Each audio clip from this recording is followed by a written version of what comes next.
1000 वर्ष का समय एक कवच में लगता है, तो 999 कवच काटे और लगाते रहो गणित। कोई 9 लाख कह रहे हैं, कोई 9,000 कह रहे हैं, कोई 99,000 कह रहे हैं। कितना समय लगा? 9,99,000। 9,99,000 वर्ष तक नर नारायण भगवान ने मिलकर के सहस्त्र कवच के 999 कवच काट दिए, एक कवच रह गया। जैसे एक कवच बचा, दौड़ करके सूर्य नारायण भगवान के पास गया, बोले भगवान आपने ही मुझे सहस्त्र कवच दिए थे, नर नारायण ने मिलके 999 काट दिए, मेरी रक्षा करो, एक कवच बचा है बस। सूर्य नारायण ने उसको अपनी सन्निधि प्रदान कर दी। फिर कालांतर में द्वापर में कुंती को एक संत ने मंत्र दिया था कि इस मंत्र का उच्चारण करके जिस देवता को बुलाओगे वो आ जाएगा। और कुंती ने जब उस मंत्र का उच्चारण किया तो सूर्य नारायण प्रकट हो गए। कुंती बोली मैंने तो ऐसे ही बुलाया आपको, मुझे कुछ चाहिए नहीं आपसे, मैं तो देखना चाह रही थी मंत्र में शक्ति है कि नहीं। सूर्य नारायण बोले देवी आए हैं तो कुछ देके जाएंगे। क्या देके जाएंगे? तब सूर्य नारायण भगवान बोले हम अपने समान एक पुत्र आपको देते हैं जिसका नाम था कर्ण।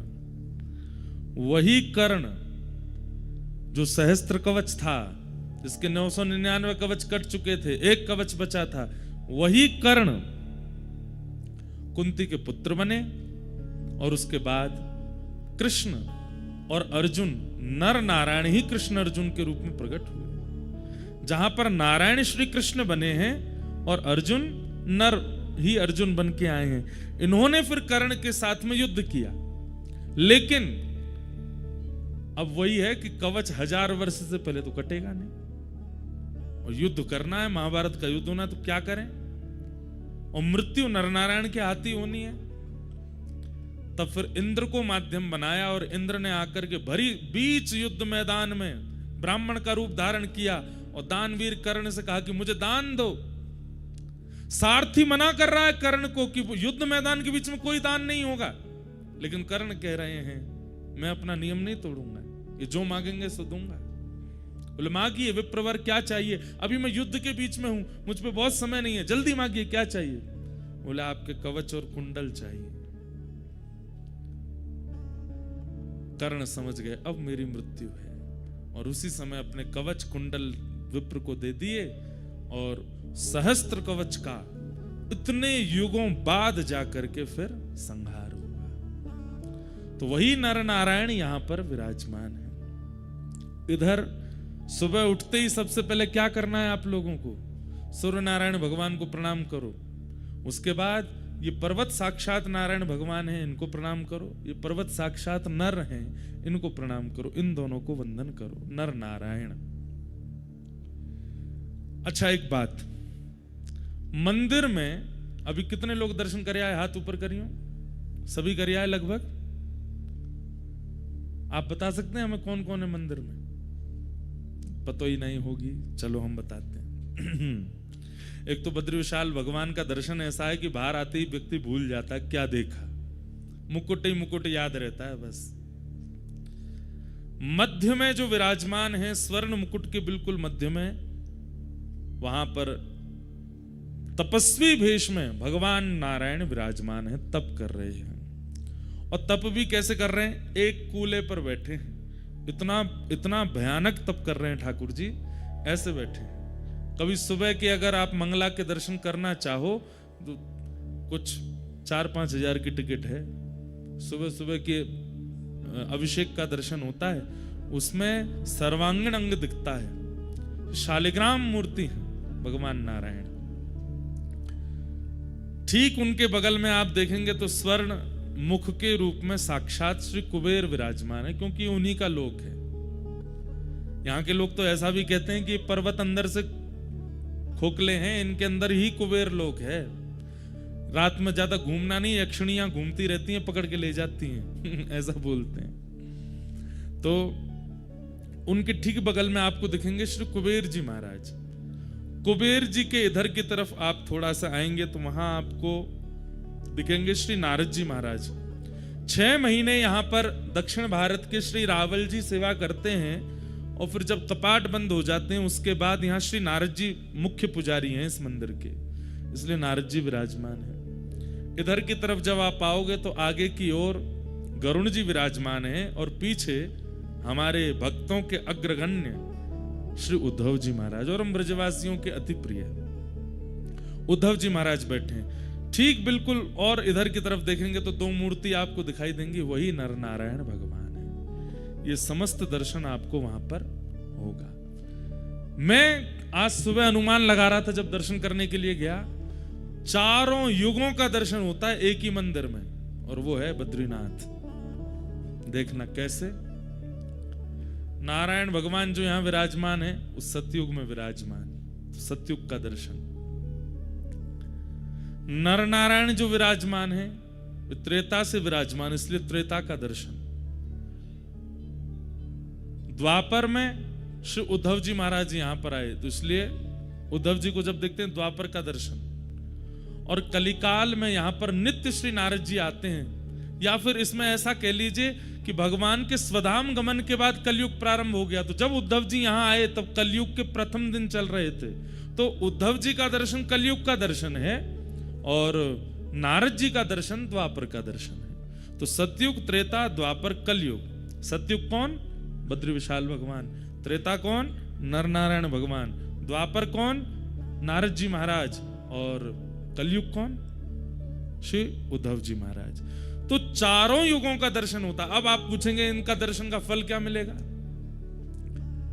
जैसे कहते हैं कि पड़ा त्रेता में जन्म लेना पड़ा, हम लोगों को लगता है कि तब जन्म लेना भी सार्थक होता है, पर नहीं, जन्म कभी भी लेना सार्थक नहीं।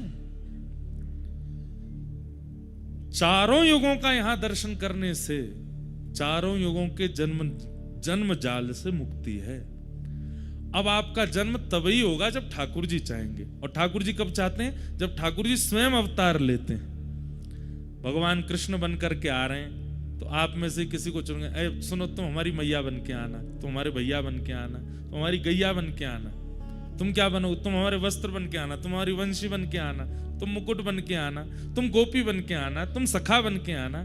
तो ये सब ठाकुर जी का परिकर प्रकट होता है जब ठाकुर जी की इच्छा होती है।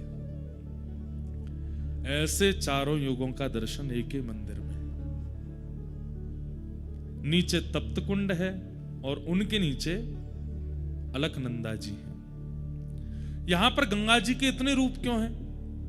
अलकनंदा जी, रुद्रप्रयाग में जब आप दर्शन करोगे तो वहां मंदाकिनी जी, देवप्रयाग में दर्शन करोगे तो भगीरथी जी। ये अलग अलग रूप क्यों हैं? क्योंकि शिव की जटाओं से गंगा जी प्रकट हो रही हैं, और हिमालय की पूरी श्रृंखला शिव जटा मानी जाती है। तो जब गंगा जी प्रवाहित हुई तो आप सब भी स्नान के लिए जल डालते हैं, तो यहां से इधर से सब जगह से आता है। तो शिव जटाओं में से जब गंगा जी प्रवाहित हुई तो एक यहां से गई हैं, वो श्री अलकनंदा जी बन गई हैं। एक दूसरी तरफ से पहुंची हैं तो वो मंदाकिनी जी बन गई हैं। और फिर वहां वहां जो जो क्रियाएं लीला हुई उनके हिसाब से इनका नाम पड़ता चला गया। जानू ऋषि पी गए थे, कान से प्रकट किया इसलिए जानवी पड़ गया। भगीरथ जी लेकर के आए इसलिए भागीरथी पड़ गया। लेकिन देव प्रयाग के बाद ऋषिकेश आते आते वो केवल एक रह जाती हैं, गंगा। ऐसी मां गंगा है। तो ये सब यहाँ के दर्शन के भाव हैं, और समय समय पर हम आप सबको और क्रियाएं बताते रहेंगे। लेकिन एक रहस्य बता रहे हैं। अच्छा, कल से एक काम और कीजिएगा, जो लोग नियमित रूप से 6 दिन सुनने वाले हैं, कथा 6 ही दिन की है, यहाँ पर 15 तक कथा है। भागवत जी का पाठ सप्ताह चल रहा है, लेकिन कथा यहाँ 15 को विश्राम हो जाएगी और उसके बाद हम सब लोग प्रस्थान करेंगे। इन 6 दिनों में आप लोग प्रयास कीजिए, ये अवसर बार बार नहीं मिलेगा और हर जगह नहीं मिलेगा। आप हमसे अगर 7 दिन बाद बोलेंगे महाराज जी यही वाली कथा हमको कहीं और भी सुननी है, तो संभव नहीं है। ये बद्रीनाथ में ही प्रकट होगी।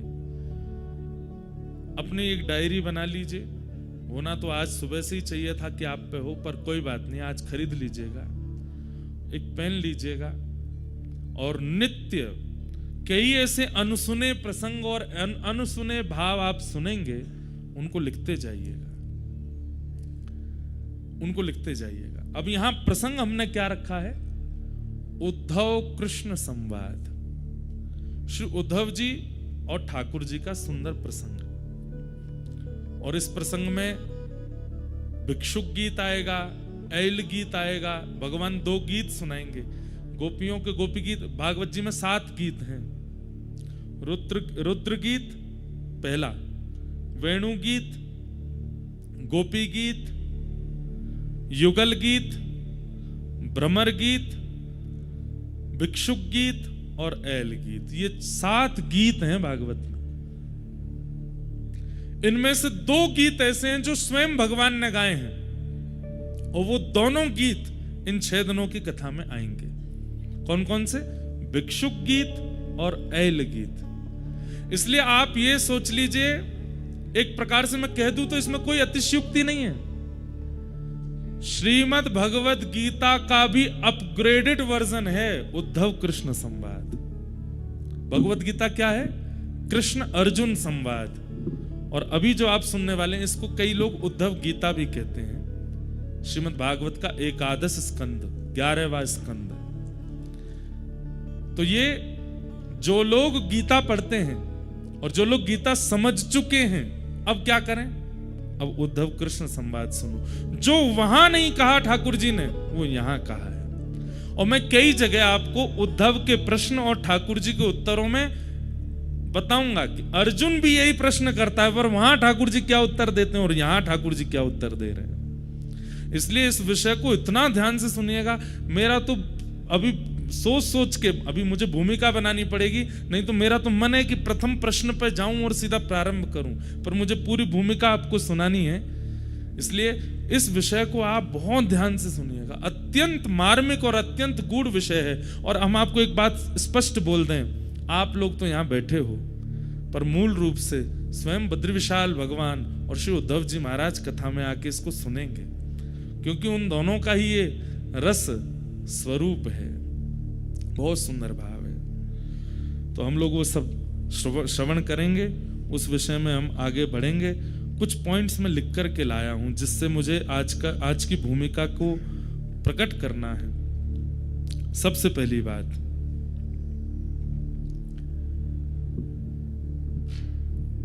उद्धव जी महाराज वृंदावन गए। इधर देखिए सब लोग, ये बात सबको पता है कि उद्धव जी को भगवान ने भेजा था और कहा था कि उद्धव ब्रज बिसरत नाही, उद्धव मोहे ब्रज बिसरत नाही। एक प्रकार से अगर मैं कह दूं, यहां पर महाभागवत उद्धव जी का परिचय होगा इस कथा में आपको। भगवान तृतीय स्कंद भागवत में कहते हैं कि ऊपर से नीचे तक, दाएं से बाएं तक, चारों दिशाओं से उद्धव मुझसे रत्ती भर भी कम नहीं है। भगवान के 3 परम सखा हैं, सुदामा जी, अर्जुन और उद्धव। और इन तीनों में सबसे ज्यादा प्रिय ठाकुर जी को यदि कोई है तो वो उद्धव है। पर इन उद्धव जी का स्वरूप इतना गौड़ हो चुका है, ज्यादा लोग पहचानते नहीं। मेरा मन है कि इस कथा में मैं उद्धव जी को प्रकट कर दूं कि उद्धव जी हैं कौन। हमारे ब्रज वाले जानते हैं कि उद्धव जी कौन है, क्योंकि ब्रजवासियों के शिष्य हैं उद्धव, राधा रानी के शिष्य हैं उद्धव। सबसे पहला प्रश्न जो मेरे चित्त में आया, भगवान ने यदुवंशियों को शापित कराने के बाद जब अपनी लीला पूरी करने का मन बनाया, तो उद्धव को बचा लिया। इधर देखिएगा, उद्धव को बचा लिया। कथा में 2-3 बार ये सुना चुका हूं पहले, पर नहीं सुनी हो तो सुन लो। जब यदुवंशियों को शाप लगा तो यदुवंशी सारे गए भगवान के पास और भगवान से जाकर के बोले कि हमारे कुल को शाप लगा है नाथ, अब हम क्या करें। तो भगवान ने समस्त यदुवंशियों को उपदेश देते हुए कहा, सोमनाथ जाओ। अच्छा, ये भी एक कड़ी है। हमारे पाठक परिवार ने 12 ज्योतिर्लिंग में कथा कराने का संकल्प लिया था। और जिसकी पहली कथा सोमनाथ में हुई। उसके बाद गत वर्ष रामेश्वरम में हुई दिसंबर में। इस बार मन था कहां करें, केदारनाथ में तो व्यवस्थाएं इतनी व्यवस्थित हो नहीं पाती, तो केदारनाथ जी के भाव से बद्रीनाथ में हो रही है। कालांतर में कभी व्यवस्था बन जाएगी तो केदारनाथ भी करेंगे, पर हमारी अगले साल एक कथा है केदारनाथ में। एक वैष्णव है, वो सब व्यवस्था कर रहे हैं वहां पे। तो आज का जो प्रसंग है ये भी सोमनाथ से शुरू हुआ है, इसलिए सोमनाथ भगवान हमारी हर कथा में प्रथम कथा से ही वो विराजमान है, ये बात आप याद रखिएगा। उनकी उपस्थिति से ही कथाएं हो रही हैं सारी।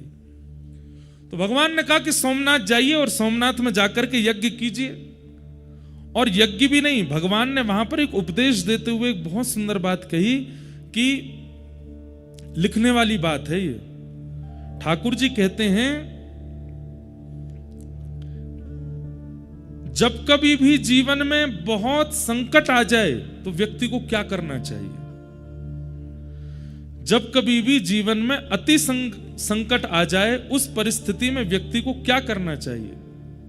तो वहां श्लोक है, भगवान कहते हैं व्यक्ति को जितना हो सके दान करना चाहिए। सावधानी से सुनिएगा। हमारे शरीर में कोई रोग बना है और अगर उस व्यक्ति को या तो वमन नहीं होता या फिर किसी भी रूप में अंदर से मल निकले ना, तो व्यक्ति की मृत्यु की पूरी संभावना बन जाती है। व्यक्ति के अगर मलमूत्र और भीतर की वस्तु बाहर निकलने के रास्ते बंद हो जाए तो कितनी भी दवाई दे दी जाए, डॉक्टर यही प्रयास करेगा कैसे भी करके इनका मल स्वच्छ होना चाहिए, नहीं तो ये मर जाएंगे। ठीक वैसे ही भगवान यहां पर उपदेश देते हैं यदुवंशियों को, और यदुवंशियों से कहते हैं देखो जीवन में अति संकट जब आती है तब क्या करना चाहिए। बोले जितना संग्रहित धन है उसको व्यय करना प्रारंभ करो, दान करो, पुण्य करो, यज्ञ करो, अनुष्ठान करो। व्यक्ति दान पुण्य यज्ञ अनुष्ठान कब करता है?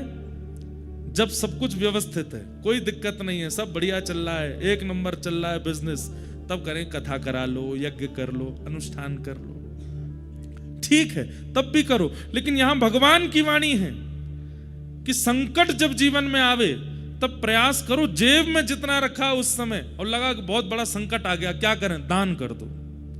अभी जेब में डालो, कितने हैं निकाल दो, कहीं से लाओ, कुछ दान पुण्य, इतना भी नहीं कि सब खत्म ही कर दो, पर कुछ दान करो। ठाकुर जी कहते हैं दान करते ही आप अनुभव करेंगे कि कुछ प्रतिशत जो आपका कष्ट है वो घटने लगेगा। क्यों? संग्रहित धन ही कष्ट का कारण बना है, और उसको जैसे ही आप दान करोगे ठीक हो जाता है।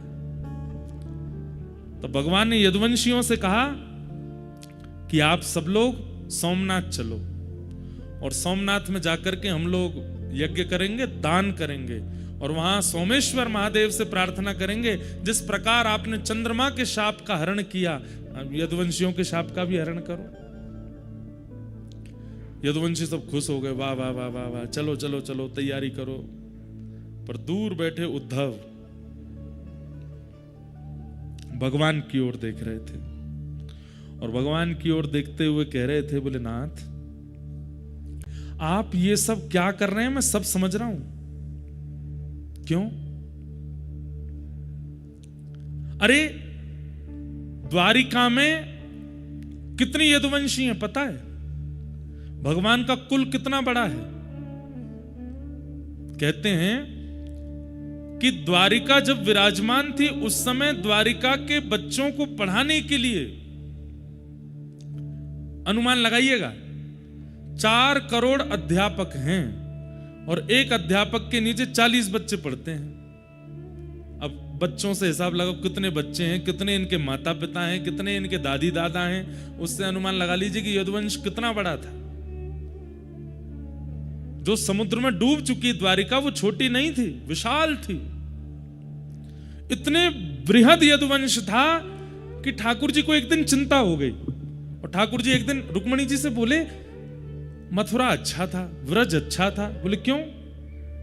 यहां कभी कोई उत्सव ही नहीं होता, कभी कोई मनोरथ ही नहीं होते, कभी कुछ होता ही नहीं है बढ़िया। द्वारिका जब से बनी है तब एक दिन वसुदेव जी ने कन्हैया से कही, बोले लाला हमारो यदुवंश इतनो बड़ो है, कभी कोई की मृत्यु है जाए, कभी कोई को जन्म है जाए, कभी हम सूतकन में रहे, कभी हम सोवरन में रहे, कब पता चली सूतक दूर भयो तो सोवर है गए, सोवर भयो तो सूतक है गए। अरे 3 सूतक चल रहे हैं एक साथ, क्यों? इतना बड़ा परिवार है। भगवान बोले करता हूं इसका निधान। और भगवान ने सूतक, सोवर, पातक आदि सब लोगों को बुलाया, उनमें शाप भी आया। और सबसे भगवान ने कहा, देखो तुम लोग किसके लिए बने हो?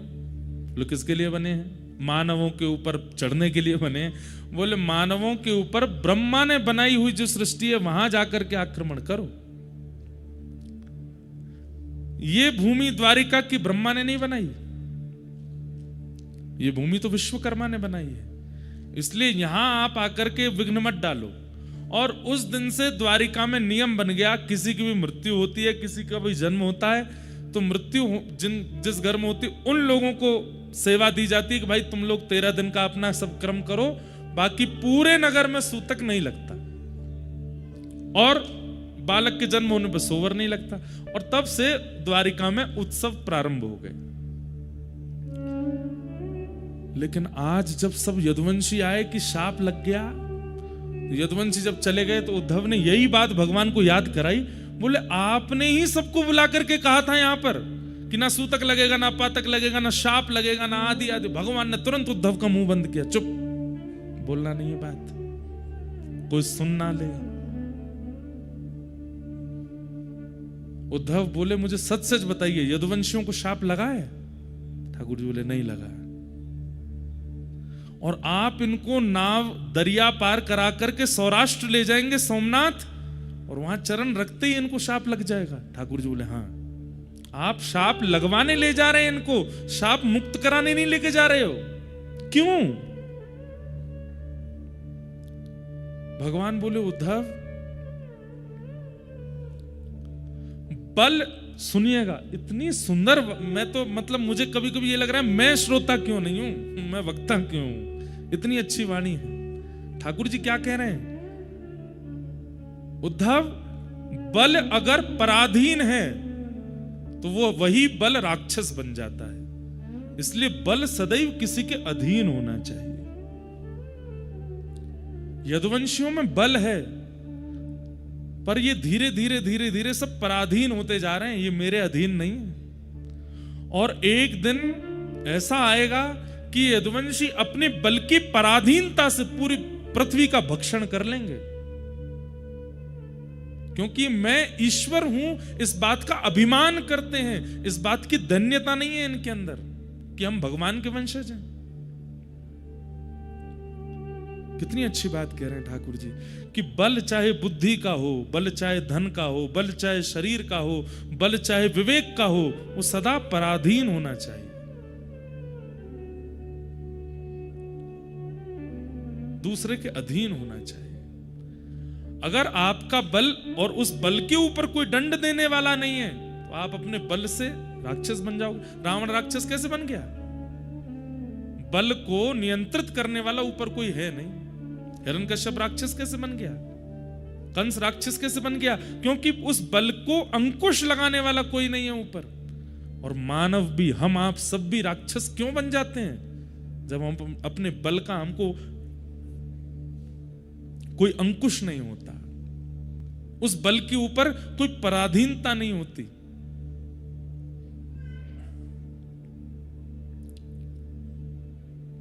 भगवान बोले इसलिए यदुवंशियों का नाश होना जरूरी है उद्धव,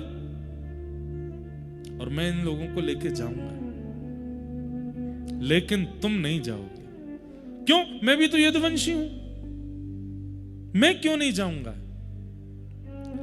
तो भगवान बोले उद्धव कोई तो एक रहना चाहिए ना, जो मेरी भक्ति का, मेरे भाव का, मेरे ज्ञान का, मेरे धर्म का आगे तक प्रचार कर सके। और फिर इसी विषय को ठाकुर जी यहां उद्धव के चित्त में विरक्ति आवे, भक्ति आवे, त्याग आवे, और वो कैसे आएगा? उद्धव यहां प्रश्न करता जा रहा है और ठाकुर जी उसको उत्तर देते जा रहे हैं। वही उद्धव कृष्ण संवाद है। अब हम चलते हैं, ये मध्य का भाग छोड़ दिया मैंने, जो उद्धव कृष्ण संवाद है। भूमिका प्रारंभ की बता दी कि उद्धव कृष्ण संवाद प्रारंभ कहां से होता है, कि उद्धव चरणों में बैठा है और चरणों में बैठ करके कह रहा है कि आप मुझे छोड़ करके क्यों जा रहे हैं, मुझे भी शाप क्यों नहीं लगवा रहे हैं, मेरा पूरा परिवार है, मैं भी यदुवंशी हूं, आप मेरे भाई हैं, ये सब मेरे चाचा ताऊ सब मेरे हैं, मुझे भी अपने साथ ले जाइए, मुझे अकेला क्यों छोड़ के जा रहे हैं। इसी ज्ञान का उपदेश देने के लिए ठाकुर जी अब यहां उद्धव को उद्धव गीता सुनाएंगे और उद्धव धीरे धीरे प्रश्न करेंगे और ठाकुर जी उनको बताएंगे। अब चलते हैं इसके अंत में। अंत में क्या होगा? जैसे उद्धव का ज्ञान पक्ष पूर्ण हो जाएगा, भगवान उद्धव को आज्ञा करते हैं, क्या उद्धव, अब मेरे जाति द्वारिका डूब जाएगी, तुम कहां जाओगे? उद्धव जी के मन में आया कि मुझे एक ही जगह भेज सकते हैं, ये कहां? वृंदावन, क्योंकि मैं शाम तक की कह के गया था इनसे कि मैं शाम को आ जाऊंगा, और 6 महीने तक उद्धव नहीं आए थे लौट करके, और उद्धव जी ने वहां पर झोली फैला करके मांगा भी था। उद्धव जी के मन में आ चुका है कि ये मुझे व्रज जाने को कहेंगे, और उद्धव जी थोड़ी तैयार भी उसी तरीके से होने लगे थे। भगवान बोले, उद्धव बोले कि ठाकुर जी द्वारिका डूब जाएगी आपकी जाति। बोले जी, तो मुझे कहां जाना है? भगवान बोले बता रहा हूं। बोले मुझे पता है कहां जाना है। बोले कहां जाओगे? बोले व्रज। भगवान बोले इतने योग्य नहीं हुए उद्धव तुम, व्रज की प्राप्ति के लिए तप करना पड़ेगा, और वो तप कहां होगा? बोले बद्रिकाश। श्रीमद् भागवत के उत्तर महात्म्य में स्पष्ट लिखा है। बोले क्या? व्रज की प्राप्ति, वृंदावन की प्राप्ति, चाहे वृक्ष के रूप में हो, चाहे मानव के रूप में हो, चाहे कोई कीड़ा के रूप में हो, चाहे किसी भी रूप में हो, व्रज में जन्म तब तक नहीं मिलेगा जब तक बद्रीनाथ में तप नहीं किया गया होगा। बद्रीनाथ की तपस्या ही वृंदावन में जन्म देती है। तो पहला प्रश्न मेरे चित्त में जो आया था कि उद्धव को व्रज क्यों नहीं भेजा भगवान ने, बद्रीनाथ जाने को क्यों कहा? क्योंकि उत्तर महात्म्य में लिखा है क्या? साधन भूमि बदरी। बद्री क्या है? बोले साधन भूमि है, और फल भूमि व्रज भूमि। बद्रीनाथ साधन भूमि है, यहां किया गया तप, यहां किया गया जप, यहां किया गया अनुष्ठान, यहां किया गया किसी भी प्रकार से भगवत सम्मिलन का अनुष्ठान, उसका फल क्या मिलेगा? बोले वृंदावन मिलेगा। कुछ दिन का प्रवास किया है, कुछ दिन नाम जप किया है, कुछ दिन रह करके कुछ किया है, 1-2 दिन रुके हैं, तो उसके फल के रूप में हो सकता है कि अगली बार जन्म कहीं भी हो, पर बीच बीच में ब्रज आना जाना लगा रहेगा। बीच बीच में ब्रज की प्राप्ति, यह भी पूर्व जन्म के बद्रीनाथ के तपस्या का फल है। बद्रीनाथ में रह करके कोई अनुष्ठान किया है, 7 दिन का, 13 दिन का, 15 दिन का, 20 दिन का, 1 महीने का, तो उसका फल क्या मिलेगा? जन्म कहीं भी होगा, आधे से ज्यादा समय कहीं और व्यतीत करने के बाद फिर एक ब्रजवास की इच्छा आ जाएगी, और एक आयु आने पर आप ब्रज आ जाओगे। पर सब त्याग करके अपनी अंतिम श्वास तक किसी ने बद्रीनाथ में रह करके तप किया होगा। यहां अंतिम श्वास लेने का मतलब है जन्म वृंदावन में ही होगा। यहां जो भी प्राण त्यागेगा, निश्चित है कि उसका जन्म कहीं ना कहीं व्रजमंडल में ही होगा। उद्धव ने झोली फैला करके मांगा है कि मुझे व्रज की प्राप्ति हो, तब भगवान आज जाते जाते कहते हैं उद्धव तुम बद्रीनाथ जाओ। उद्धव घबरा गए, बोले आपने व्रज जाने को नहीं कहा, जबकि आप जानते हैं कि ब्रजवासियों से, किशोरी जी से और व्रज से मेरा इतना प्रेम है, फिर भी आपने मुझे व्रज में निवास करने की आज्ञा नहीं दी, आप कह रहे हो बद्रीनाथ जाओ। तो भगवान प्रसन्न होकर के बोले व्रज ऐसे ही नहीं मिलेगा उद्धव, उसके लिए तुम्हें बद्रीनाथ में तप करना पड़ेगा, इसलिए तुम बद्रीनाथ जाओ। सोचिए, ये बात बोलने में आपको कैसा सुनने में लगा मुझे तो नहीं पता, पर कहते कहते मेरे तो रोंगटे खड़े हुए कि मेरा जन्म व्रज का है और ये मेरे कौन से जन्म के तप का फल है, इसलिए बद्रिकाश्रम इतना प्रिय लगता होगा।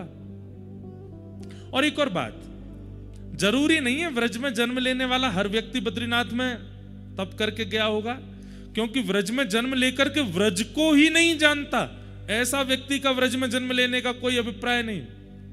पर व्रज में जन्म लेकर के व्रज की महिमा जाने, रज की महिमा जाने, किशोरी जी की महिमा जाने, ठाकुर जी की महिमा जाने, यमुना जी की महिमा जाने, समझो वो पूर्व से बद्रीनाथ में तप करके आया है, तभी उसको व्रज मिला है। तो यहां एक रात्रि भी आप रुकते हैं, अगले जन्म में कम से कम वो 10 रात्रियों के रूप में व्रज की प्राप्ति होगी। यहां जितना लंबा समय, एक हमारे पंडित जी हैं वो तो 6 महीना धरती पर रहते हैं, मतलब नीचे रहते हैं, और 6 महीने यहां रहते हैं, ऐसा तप करते हैं, और उनको साक्षात शंख चक्र गदा पद्मधारी नारायण के दर्शन हुए इसी बद्रीनाथ। तो जो पहला प्रश्न मेरे मन में था कि उद्धव को वृंदावन क्यों नहीं भेजा, उसका समाधान आज मिला।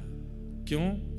क्योंकि सीधे वृंदावन ठाकुर जी कह रहे हैं ऐसे नहीं मिलेगा, वाकई नहीं तो व्रज में बद्रीनाथ में तप करना पड़ेगा। नारायण क्यों बैठे हैं यहां तप में, उसके पीछे भी 2 कारण हैं, बहुत सावधानी से सुनिएगा। जगत नियंता जगदाधार परमात्मा को क्या आवश्यकता है तप में बैठने की, वो तप में क्यों बैठे हैं? तपस्या वो करता है जिसको कुछ चाहिए हो, या तपस्या वो करता है जो भगवत दर्शन करना चाहता हो। स्वयं भगवान है, स्वयं सर्व समर्थ हैं, जिनकी भ्रगुटी टेढ़ी होने पर पर्वत बन जाते हैं, जिनके मुस्कुरा जाने पर समुद्र में लहरें आ जाती हैं, जिनके क्रोध हो जाने पर भूमि बीच से फट जाती है और नूतन प्रलय हो जाता है, उन परमात्मा को तप में बैठने की क्या आवश्यकता है? 2 कारण। पहला कारण,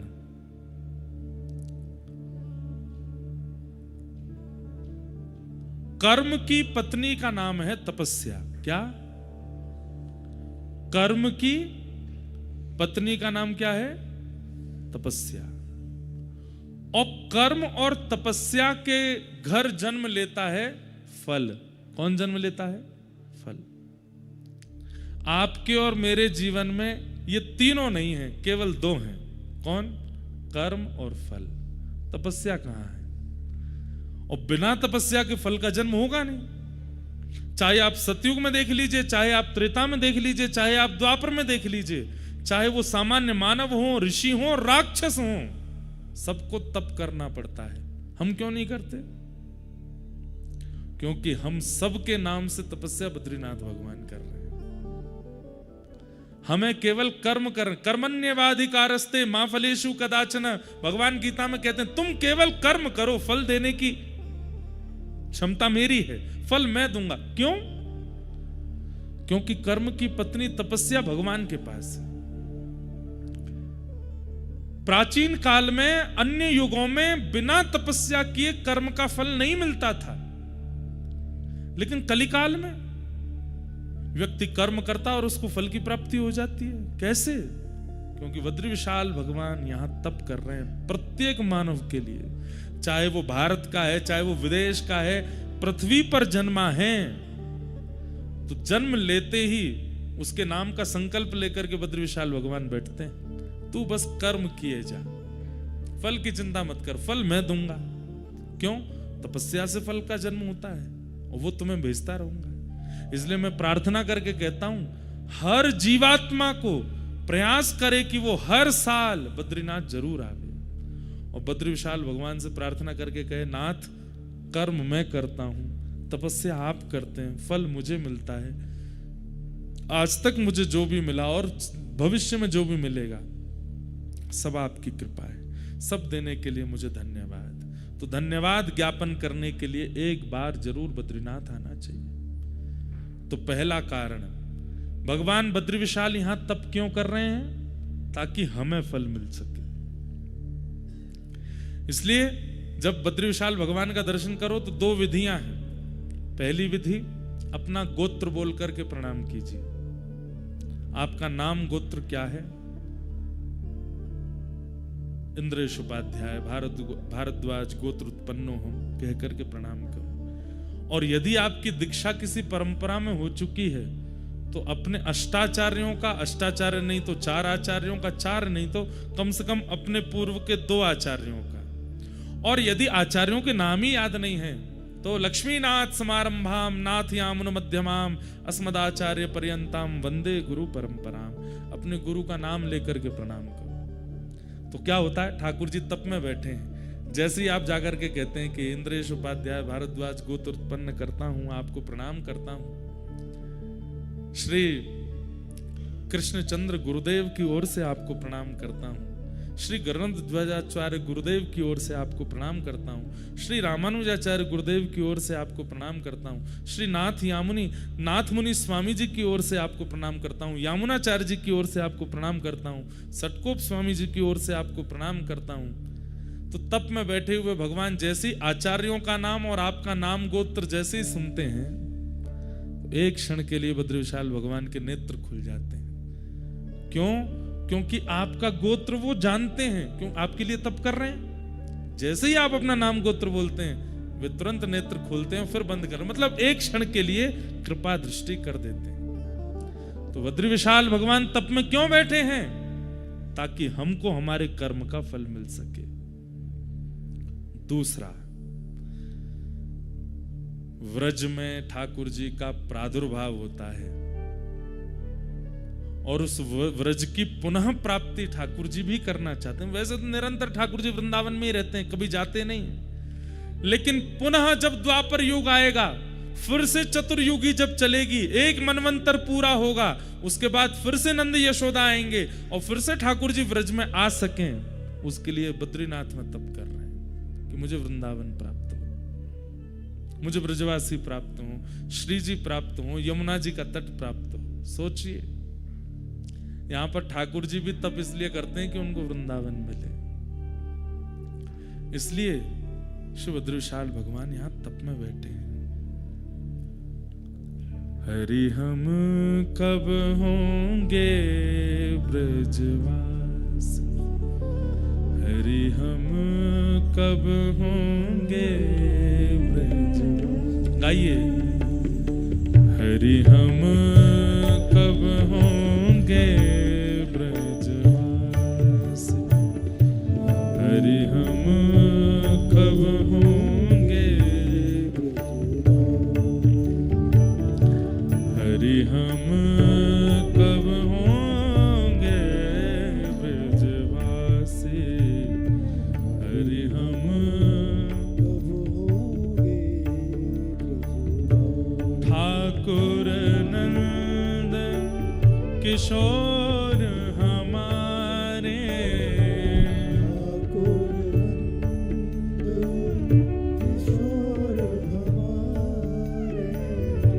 ठाकुर नंद किशोर हमारे, ठाकुर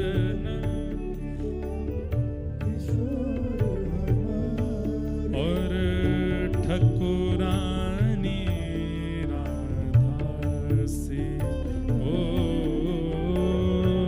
ठकुरानी। गाइए, हरि हम कब होंगे ब्रजवासी, हरि हम कब होंगे। ये पद तो नित्य बद्री विशाल भगवान के सामने गाने वाला है। नर नारायण पर्वत को सुनाते हुए इस पद का गायन करता है, क्योंकि यही भूमि, पिछली बार मेरी कथा हुई थी तो यहाँ के उस काल के धर्माधिकारी जी आए थे और उन्होंने इतनी सुंदर बात कही कि बीज लगता है बद्रीनाथ में, वृक्ष प्रकट होता है बद्रीनाथ में, लेकिन शाखाएं लंबी लंबी जाती हैं। कुछ द्वारिका की ओर गई, कुछ जगन्नाथपुरी की ओर गई, कुछ दक्षिण की ओर गई, लेकिन जिस शाखा में फल लगता है वो शाखा जाती है ब्रजमंडल की ओर, जिसमें फल लगता है, जिस फल में क्षुधा निवृत्ति की स्थिति भी है, रस भी है, स्वाद भी है, वो फल तो ब्रज में जाकर के प्रकट होता है, पर उसका बीज बोया यहीं जाता है। बंधुओं, वृंदावन की पहचान पूरे विश्व को किसने कराई? श्रीमद् भागवत। वो भागवत कहां प्रकट हुए? यहीं, बीज यहीं बोया गया था। लेकिन वो विशाल वृक्ष प्रकट होकर के डाल पहुंची कहां? वृंदावन में। भागवत के सबसे ज्यादा वक्ता कहां है? भागवत के सबसे ज्यादा वक्ता वृंदावन में। भागवत कथा सबसे ज्यादा वृंदावन में। श्रीमद् भागवत जी का पठन पाठन कराने वाले विद्यालय भी सारे वृंदावन में, जबकि भागवत जी का विद्यालय यहां होना चाहिए, ये जन्म स्थान है। नहीं, सब इंटरकनेक्टेड हैं। बद्रीनाथ का एक ही फल है कि वृंदावन की प्राप्ति। क्या है? जिस वैभव के पीछे पूरा ब्रह्मांड भागता है, जिस संपत्ति के पीछे पूरा ब्रह्मांड भागता है, वो वैभव और संपत्ति भी वृंदावन की लालसा करते हैं कि अरे भैया करोड़पति बन गए, अब हमको जाके कहां ब्याह करोगे? वृंदावन में करो। इतनी संपत्ति, इतना वैभव आ गया है, कहां इसको खर्च करो? वृंदावन में जाकर कर दो। वैभव को भी इसकी लालसा रहती है, कहीं और मुझे खर्च ना करे मेरा स्वामी, इसको खर्च करने की इच्छा हो तो वृंदावन में जाकी वैभव करत लालसा, कर मीत कमलासी, हरि हम कब होंगे ब्रजवासी। उस व्रज को प्रदान करने की क्षमता इस भूमि में है, और केवल इसी भूमि में है। बाकी तो श्री जी की कृपा की अभिलाषा, श्री जी कृपा करें तो व्रज मिलेगो, व्रजवासी कृपा करें तो व्रज मिलेगो, लेकिन हम तो सब कर लेंगे जिससे भी मिले।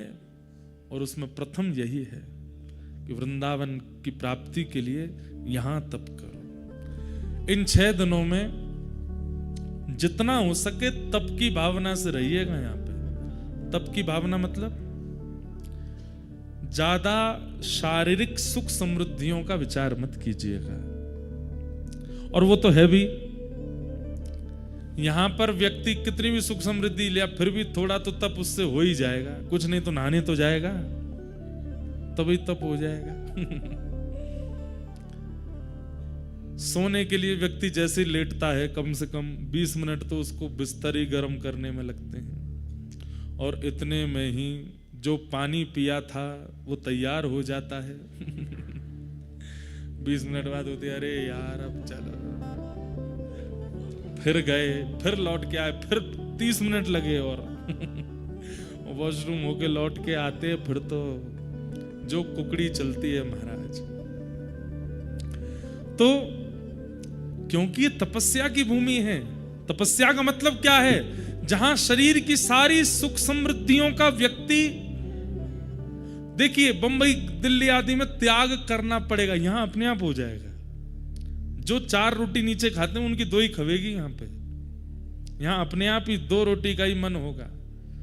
जो पानी तो बहुत ही कम पीने को होता है। आज जिनकी करवा चौथ है माताएं, यहां तो सहज ही हो रहा होगा करवा चौथ। पानी की प्यास ही नहीं लगती। क्यों? अब जल इतना खर्चे ही नहीं होता है, पसीना ही नहीं आते, थकता ही नहीं व्यक्ति। लेकिन फिर भी दिक्कत तो हो ही रही होगी कई माताओं को, क्योंकि मौसम बहुत ठंडा है, सांस लेने में, चलने फिरने में दिक्कत तो होती है। पर फिर भी ये तपस्या की भूमि है, यहां सुख का विचार नहीं करना है। एक बात हम कहें, करिएगा अगर मन हो तो सुबह ब्रह्म मुहूर्त में यहां उठ जाइए, और कम से कम डबल टोपा पहनिएगा, 2-2 हाथ में ग्लव्स, और नीचे 5-6 जोड़ी जुराब और 3-4 जैकेट, और सब डाल करके नर नारायण पर्वतों का दर्शन कीजिएगा।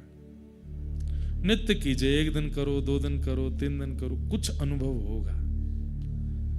सप्त ऋषि भ्रमण करते रहते हैं यहां पर, कैसे कैसे आचार्य हैं, कैसे कैसे पूर्व संत हैं, कभी कभी आपको ऐसा लगेगा कि हमारी कदकाठी का व्यक्ति नहीं है, इतना ऊंचा व्यक्ति यहां कहां से घूम रहा है। घबराइएगा नहीं, उनको दिख जाए तो वो यहां भ्रमण करते हैं, निवास करते हैं। सब देवादिदेव महादेव भी यहां आते हैं। केदारनाथ में आरती होती है, उससे पहले यहां आकर के बद्री विशाल भगवान का दर्शन करते हैं, केदारेश्वर भगवान, फिर जाते हैं वहां आरती कराते हैं अपनी। तो ये भू वैकुंठ है, ये पृथ्वी नहीं है। यहां पर अनुभव हो सकता है ठाकुर जी का, इसलिए बहुत सावधानी से यहां कुछ कुछ अनुभव करने का प्रयास कीजिएगा। लेकिन ब्रह्मचर्य का पालन जो लोग नहीं करते, आचार विचार की शुद्धि नहीं रखते, उनको दर्शन होते भी नहीं है। वो तो बीमार और हो जाएंगे सुबह उठ गए जल्दी। तो इस भूमि का फल क्या है? व्रज भूमि। यहां किए गए तप का फल है व्रज की प्राप्ति। तो भगवान ने इसलिए उद्धव को व्रज नहीं भेजा। उद्धव को भगवान आज्ञा करते हैं कि तुम बद्रीनाथ जाओ, और बद्रीनाथ जाने से पूर्व बद्रीनाथ जाने वाली की स्थिति कैसी होती है, वो कैसा बने तब बद्रीनाथ जाए। एक प्रकार वही यहां पर भगवान उद्धव को समझा रहे हैं, वही उद्धव कृष्ण संवाद है। अगर मैं कह दूं तो कोई अतिशयोक्ति नहीं, उद्धव कृष्ण संवाद को यदि किसी व्यक्ति ने सुन लिया तो यह भी हो सकता है कि 6 दिन बाद उसका घर जाने का मन ना हो। एक और विषय आज सुबह जब मैं अध्ययन कर रहा था तो मेरे मन में आया। हमने सूरदास जी का प्रसंग सुना, मीराबाई का प्रसंग सुना, गोस्वामी तुलसीदास जी का प्रसंग सुना, भक्त चरित्र सुने। भक्त चरित्र सुनने के बाद हमने भक्तों की स्थिति का अनुभव किया, लेकिन उस भक्त स्थिति में जाया कैसे जाएगा वो स्वयं भगवान यहां बता रहे हैं उद्धव को। सूरदास कैसे बनोगे, मीराबाई कैसे बनोगे, कृष्णदास कैसे बनोगे, कुम्मनदास कैसे बनोगे, जिन जिन भक्तों का, नरसिंह मेहता कैसे बनोगे, गोस्वामी तुलसीदास कैसे बन सकते हो। उस स्थिति को सुना तो तुमने बहुत है, उस स्थिति का तुमने दर्शन और अनुभव तो बहुत कर लिया, पर उस स्थिति में आने के लिए आवश्यकताएं क्या क्या हैं वो यहां ठाकुर जी बताएंगे। वो उद्धव कृष्ण संवाद है। तो भगवान ने उद्धव को व्रज नहीं भेजा, बद्रीनाथ भेजा। उद्धव कौन है?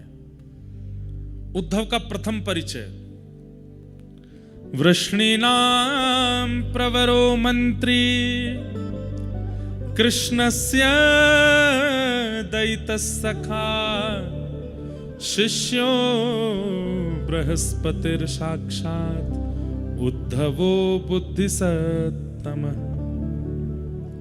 वृष्णीनाम प्रवरो मंत्री, यदुवंशियों के प्रबल मंत्री हैं श्री उद्धव जी महाराज। कृष्णस्य दयित सखा, एक तो ये यदुवंशी भी हैं और भगवान के दयित सखा। दयित सखा मतलब प्राण प्रिय सखा हैं उद्धव। शिष्यो बृहस्पतिर साक्षात, बृहस्पति के शिष्य हैं। साक्षात विद्या, चलती फिरती विद्या, बृहस्पति उनके ये शिष्य हैं। उद्धवो बुद्धि सत्तम, बुद्धि में इतने प्रवीण हैं कि भगवान द्वारिका लीला में, जैसे एक चीज सुनिएगा, आप सब लोग हमारी कथा सुनने आते हैं, हम कथा सुना के जब जाएंगे तो अपनी माता जी को फोन करते हैं, उनसे पूछते कथा सुनी? हाँ सुनी। कैसी रही आज की कथा? ठीक रहा? कुछ हमने अटपटा तो नहीं बोला? कुछ गलत तो नहीं निकल गया? हम अपनी माँ से ही पूछते हैं और किसी से नहीं पूछते। ऐसे ही द्वारिकाधीश श्री कृष्ण जब अपनी स्वधर्मा सभा में बैठते हैं तो ब्रह्मा जी खड़े हैं, महादेव खड़े हैं, इंद्र खड़े हैं, बड़े बड़े राजनेता खड़े हैं, और भगवान वहां उपदेश देते हैं। और उपदेश देने के बाद जैसे ही अपने सिंहासन से उतर के पीछे जाते हैं, उद्धव को बुलाते हैं, उद्धव इधर आओ, सब ठीक था? कुछ हमने गड़बड़ी तो नहीं करी? हमारे वचनों में कोई गड़बड़ी, शब्द आदि सब ठीक थे ना? तब उद्धव ठाकुर जी को गलती बताता, आज आपने सभा में क्या गलती की, आपने कौन से शब्द का प्रयोग किया, क्या करना चाहिए था, क्या नहीं करना चाहिए था, ये सब उद्धव बताता है। तो भगवान इंप्लीमेंट करते हैं, उद्धव की बात मानते हैं। उद्धव अगर कह दे कि कल आपको ये बात नहीं बोलनी है तो ठाकुर जी नहीं बोलेंगे। और उद्धव अगर कह दे कि ऐसा कहना है, ठाकुर जी का मन ना हो तो भी ठाकुर जी बोलेंगे। इतना प्रिय है उद्धव ठाकुर जी को। ऐसे श्री उद्धव। परंतु ये तो उद्धव जी के प्रभाव का वर्णन था। अब उद्धव जी के स्वभाव का वर्णन सुनो। उद्धव जी कौन है? महाभागवत। कौन है? महाभागवत। महाभागवत मतलब एक तो होते हैं भागवत और एक होते हैं महाभागवत। बहुत साधारण सी परिभाषा बताऊं। भागवत कौन? भक्तों को ही भागवत कहा जाता है। और महाभागवत तो महाभक्त। तो भक्त में और महाभक्त में अंतर क्या है? बोले जो भक्त ठाकुर जी का स्मरण करते हैं वो भक्त हैं, और जिनका स्मरण ठाकुर जी करते हैं वो महाभक्त है, महाभागवत। उद्धव जी कौन है? महाभागवत। उद्धव जी महाभागवत है। उद्धव को याद भगवान करते हैं। उद्धव सुबह उठते ही स्नान ध्यान जैसे ही कर लेता है, उद्धव पूजा में नहीं बैठता। द्वार खटखटा रहा है, खोलो। उद्धव कहता रुक जाओ, केश काट रहा हूं। अरे जल्दी खोलो। उद्धव केश आदि काट करके अपने वस्त्र आदि पहन के जैसे द्वार खोलता है, भगवान कहते हैं हम आ गए, चलो प्रणाम करो। उद्धव प्रणाम करता है। आपने इतना श्रम क्यों किया? अरे हमको याद आ रही थी, जब से नहा धो के उठे तब से सोच रहे थे अब जाएं उद्धव के पास, अब जाएं उद्धव के पास। नहा लिया होगा, तैयार हो लिया होगा, अब तो बैठ गया होगा आसन पर, अब जब करेगा तो मैं आ गया। चलो उद्धव। सोचिए, कोई शालिग्राम जी की पूजा करता है, कोई नारायण जी की मूर्ति की पूजा करता है, कोई कलशों का स्थापन करके पूजन करता है, कोई अक्षत में देव को विराजमान करता है, पर एकमात्र उद्धव हैं जिनके पास स्वयं ठाकुर जी जाते हैं और जाके कहते हैं चलो अब हमारा ध्यान करो। ध्यान हो गया, अब थोड़ी देर जप करो, लाओ चलो चरण धो लो हमारे। स्नान तो हमने कर लिया, पंचामृत स्नान हमारा नहीं, चरणों का कर लो। चलो अब चरणों में चंदन लगा दो। भगवान स्वयं बोलते हैं उद्धव को, उद्धव चरणों में चंदन लगा दो। लाओ माला पहना दो, माला पहना देते हैं। अब चलो आशीर्वाद ले लो, आशीर्वाद ले लो। आरती करो हमारी, चलो आरती कर लो। भोग लगाओ, नैवेद्य रखो। उद्धव के नैवेद्य ठाकुर जी पा लेते हैं। अब ये भोग हो गया, पालो। पा लिया, चलो हो गई पूजा संपन्न। बोले जी चलो अब चलते हैं आगे। ये नियम है, क्रम है रोज उद्धव का। रोज ठाकुर जी जाते हैं अपनी पूजा कराने उससे। इतना प्रिय है ठाकुर जी को। ऐसा कौन सा लक्षण है, ऐसा कौन सा गुण है उद्धव में जो कि वो ठाकुर जी को इतना प्रिय है? उन्हीं लक्षणों का वर्णन यहां पर उद्धव जी के पहचान में नवयोगेश्वर संवाद में राजा निमि को बताते हुए योगेश्वरों ने बताया। महाभागवत के लक्षण क्या है? अगर ये आ सकें तो इनको लाने का प्रयास कीजिएगा। महाभागवत का प्रथम लक्षण, सर्वभूतेषु यः पश्येत् भगवद् भावमात्मनः भूतानि भगवत्यात्मन् एष भागवतोत्तमः। भले ही प्रकट रूप में प्रस्तुत नहीं करता, लेकिन उसका हृदय ऐसा ही है। कैसा? सर्वभूतेषु यह पश्येत् भगवद् भावमात्मनः। आंखों के आगे दिखने वाली हर वस्तु में यह विश्वास करता है इसमें भगवान है। ध्यान से सुनिएगा, इधर देखिए सब लोग। आंखों के आगे दिखने वाली हर वस्तु में क्या विश्वास रखता है? इसमें भगवान है। आप लोग यहां से दर्शन करने के लिए जाइए बद्री विशाल भगवान का। हम महाभागवत क्यों नहीं है? क्योंकि हम चलते फिरते यही सोचते हुए जाएंगे बद्री विशाल भगवान तो वहां है। गंगा जी पार करके जो मंदिर है उसके अंदर जाएंगे और फिर वहां पुजारी बैठे होंगे, वहीं हैं। यहां से वहां तक जितना सब कुछ हमारे सामने आया, उनमें भगवत दृष्टि हमारी नहीं हो सकती। हम इस बात को मानते जरूर हैं, जानते जरूर हैं, लेकिन इस बात को विश्वास नहीं करते कि ठाकुर जी सब जगह हैं। पर महाभागवत क्या है? बोले सब में ये विश्वास कर लेता है इसमें परमात्मा है। मतलब उद्धव जी महाराज अगर कथा पंडाल से बद्रीनाथ भगवान का दर्शन करने जाएंगे तो आंखों के आगे दिखने वाले हर व्यक्ति को, हर धातु को, हर पुरुष को, हर स्थिति को, हर वस्तु को प्रणाम करते हुए चलेंगे। बोले क्यों? सब परमात्मा है, सब भगवान है।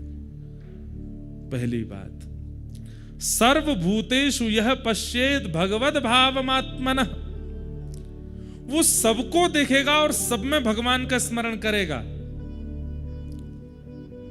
सब में परमात्मा है।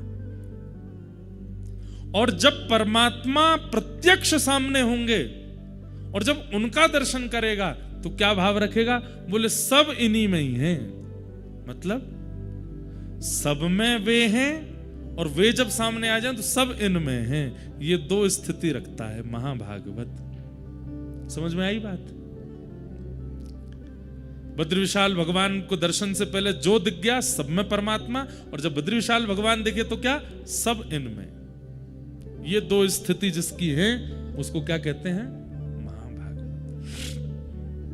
ये दो लक्षण। और कैसा होता है महाभागवत? महाभागवत और कैसा होता है? न काम कर्म बीजाना यस्य चेतसि संभव वासुदेवैकनिलय स वै भागवतोत्तम। वाह, बहुत सुंदर परिभाषा। क्या कह रहे हैं? न काम कर्म बीजाना, उनके चित्त में कोई कामना कभी प्रकट ही नहीं होती। जैसे हमारी इच्छाएं प्रकट होती हैं, कामनाएं प्रकट होती हैं, महाभागवत के चित्त में कोई कामना नहीं है। तो बोले फिर कैसे जीता है वो? जैसे राखो तैसे रहूं, मैं अपने मन से कुछ नहीं सोचूंगा। मारा गिरधर लाल थारो नचायो नाचू रे, मारा गिरधर लाल थारो नचायो नाचू। जो तू तन को रोग लगावे सोई झपट सो जाऊं,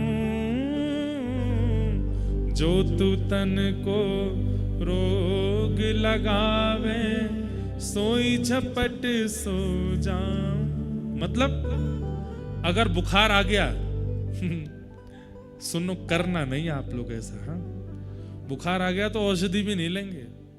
हे नाथ, बुखार आ गया, आपने बुखार दिया है, अब जब आप चाहोगे तभी ठीक होऊंगा मैं कोई प्रयास नहीं करूंगा। मेरे अंदर कामना है ही नहीं ठीक होने की। मेरे अंदर कामना बीमार होने की भी नहीं है, ठीक होने की भी नहीं है, स्वस्थ होने की भी नहीं है। आप चाहोगे तो मैं स्वस्थ हो जाऊंगा।